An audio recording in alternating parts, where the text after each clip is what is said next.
Hema June 1, 1969న ఆంధ్రప్రదేశ్లో రాజోలులో కోళ్ల కృష్ణ లక్ష్మి దంపతులకు మధ్యతరగతి కుటుంబంలో జన్మించారు. కోళ్ల కృష్ణ గారికి హేమ తల్లి లక్ష్మి గారు రెండవ భార్య. ఈ దంపతులకు హేమ గారితో పాటు ఒక అబ్బాయి కూడా పుట్టాడు. హేమ గారి నాన్నగారు ఎక్కువగా తన మొదటి భార్య దగ్గరే ఉండడంతో ఆమె తల్లి లక్ష్మీ గారే కుటుంబ బాధ్యతలు చూసుకునేవారు. హేమ గారికి చదువుల పట్ల పెద్దగా ఆసక్తి ఉండేది కాదు. కేవలం 7వ తరగతి వరకు చదువుకొని ఆపేశారు. రాజోలు ప్రాంతంలో సినిమా షూటింగ్స్ ఎక్కువగా జరుగుతూ ఉండేవి. వాటిని చూసి సినిమాలపై ఆసక్తి పెంచుకొని ఆ ఇంట్రెస్ట్తో నాటకాల్లో నటించడం మొదలుపెట్టారు. అయితే వారికి తెలిసిన ఒక దూరపు బంధువు చెన్నైలో కాస్ట్యూమ్ డిజైనర్గా పనిచేస్తూ ఉండడంతో అక్కడికి వెళ్ళి సినిమాల్లో ప్రయత్నించమని హేమ తల్లి లక్ష్మీ గారు ప్రోత్సహించడంతో అటుపై చెన్నైకి చేరుకున్న హేమకి అతను హ్యాండ్ ఇవ్వడంతో ఒక్క పూట భోజనం చేస్తూ హాస్టల్లో ఉండేవారు. అయితే ఈ విషయం తెలుసుకున్న వాళ్ళ అమ్మగారు చెన్నై వచ్చేయడంతో ఇల్లు అద్దెకు తీసుకొని ఛాన్సుల కోసం ప్రయత్నించేవారు హేమ. సినిమాల కోసం కృష్ణవేణిగా ఉన్న తన పేరుని హేమగా మార్చుకున్నారు. మొదట హీరోయిన్ అవుదామని అనుకున్న హేమ గారికి చెన్నైలో పరిస్థితి చాలా దారుణంగా ఉండడంతో డబ్బుల కోసం ఏదో ఒక పాత్ర వస్తే చాలు అనుకొని ప్రయత్నాలు కొనసాగిస్తూ ఉండగా మొదట్లో కొన్ని మలయాళ సినిమాల్లో చిన్న రోల్స్లో నటించారు. తెలుగులో మాత్రం బాలకృష్ణ గారి భలే దొంగ సినిమాలో చిన్న రోల్లో నటించడం జరిగింది.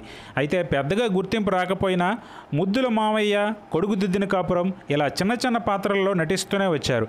అలా చిన్న రోల్స్ చేస్తున్న సమయంలో అప్పటికే ఆర్జీవి గారి వద్ద అసిస్టెంట్ డైరెక్టర్గా ఉన్న శివనాగేశ్వరరావు, పూరి జగన్నాథులతో మంచి పరిచయం ఏర్పడింది.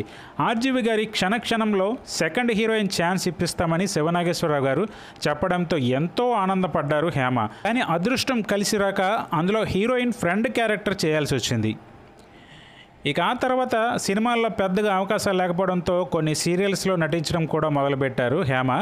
సీతారాముల సినిమాల గోల అనే సీరియల్లో లీడ్ రోల్లో నటించిన హేమకి కెమెరామెన్గా వర్క్ చేస్తున్న ఎస్డి జాన్తో స్నేహం ఏర్పడింది. ఆ స్నేహం ప్రేమగా మారింది. అయితే అతన్ని పెళ్లి చేసుకుందాం అనేసరికి హేమకి సినిమాల్లో ఎక్కడ ఛాన్సులు మిస్ అవుతాయేమో అని ఆమె తల్లి అడ్డు చెప్పారు. దాంతో హేమ ఇంట్లో నుండి పారిపోయి రిజిస్టర్ మ్యారేజ్ చేసుకుని నటన మానేసి హౌస్ వైఫ్గా సెటిల్ అయ్యారు. ఆ తర్వాత వీరికి ఇషా అనే పాప పుట్టింది. ఇక అటు తర్వాత తన భర్త కెరియర్ ఫాల్ డౌన్ అవుతూ రావడంతో ఆర్థిక ఇబ్బందులు తలెత్తడంతో మళ్ళీ నటన వైపు యూటర్న్ తీసుకున్నారు హేమ. అలా జయం మనదేరా సినిమాతో హేమ క్యారెక్టర్ ఆర్టిస్ట్గా సెకండ్ ఇన్నింగ్స్ మొదలుపెట్టారు. క్యారెక్టర్ ఆర్టిస్ట్గా బాగా సక్సెస్ అవడంతో వరుస సినిమాలతో మంచి పేరు సంపాదించుకుంది హేమ. కామెడీ కూడా బాగా పండించడంతో తెలుగు ప్రేక్షకులకు బాగా దగ్గరయ్యింది. ముఖ్యంగా బ్రహ్మానందంకి జోడీగా అమాయకపు భార్య పాత్రలో ఈమెకు మంచి గుర్తింపు వచ్చిందని చెప్పొచ్చు. కొంచెం ఇష్టం కొంచెం కష్టం సినిమాతో హేమ ఉత్తమ హాస్య నటిగా అవార్డు కూడా సొంతం చేసుకున్నారు. ఆ తర్వాత హేమ మీడియా ముందు బ్రహ్మానందం గురించి కొన్ని కామెంట్స్ చేయటం, అవి కాస్త వైరల్గా మారడంతో ఛాన్సులు తగ్గిపోయాయని చెప్పొచ్చు. ఇక అప్పటి నుండి తరచూ మీడియా ముందుకు వస్తూ పలు వివాదాల్లో హైలైట్ అవుతూ వస్తున్నారు హేమ. ఇక ఆ తర్వాత పాలిటిక్స్లో కూడా ఎంట్రీ ఇచ్చిన అక్కడ కూడా ఈమెకు చొక్కెదురైంది. ఇక రీసెంట్గా జరిగిన బెంగళూరు రేవ్ పార్టీ ద్వారా మళ్ళీ మీడియాకి సెంటర్ ఆఫ్ అట్రాక్షన్గా నిలిచారు. ప్రస్తుతం హాట్ టాపిక్గా ఉన్న ఈ రేవ్ పార్టీ కేసు ఎంతవరకు వెళుతుందో చూడాలి.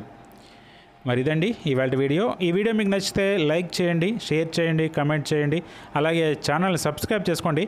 మరో ఇంట్రెస్టింగ్ వీడియోతో మళ్ళీ కలుద్దాం.